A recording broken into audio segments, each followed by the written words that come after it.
Hello everyone, আজকে তোমাদের দেখাতে চলেছি একটি ডাস্ট নেল আর্ট। আমি এই যে ডাস্ট পাউডারগুলো নিচ্ছি, আমি যেহেতু প্লাস্টিকের নেলসে তোমাদের ডিজাইন দেখাচ্ছি সেহেতু হোয়াইট কালার লাগাচ্ছি না, কিন্তু তোমরা এই ডাস্ট নেল পেন্ট করতে গেলে আগে রিয়েল নেলসে হোয়াইট কালারটা অ্যাপ্লাই করে নেবে।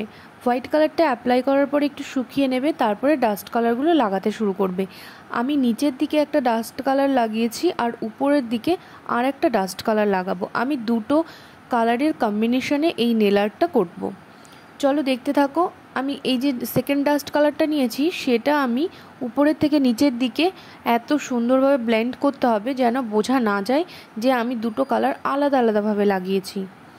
আমি এই যে লাগাতে থাকছি। এবার এই কালার দুটো লাগানোর পরে একটু ঝেড়ে নেবে, নেলসটা একটু ঝেড়ে নেবে, তাহলে দেখবে কালারগুলো যেগুলো এক্সট্রা কালার ছিল সেগুলো পড়তে থাকছে। এর উপরে তোমরা শাইনি টপ কোটও লাগাতে পারো, আবার ম্যাট টপ কোটও লাগাতে পারো। শাইনি টপ কোট লাগালে শাইন হবে আর ম্যাট টপ কোট লাগালে ম্যাট কালার হবে। দেখো সুন্দরভাবে ব্লেন্ড হয়ে গেছে কালারটা। এবার আমি লাগিয়ে দিচ্ছি শাইনি টপ কোট। তোমরা চাইলে ম্যাট টপ কোটও লাগাতে পারো। আমার এইরকম ছোট ছোট ভিডিও যদি তোমাদের ভালো লেগে থাকে তাহলে আমার চ্যানেলটা একটা সাবস্ক্রাইব করে দিও এবং লাইক করে দিও, আর কমেন্ট করতে একদম ভুলবে না। Thank you.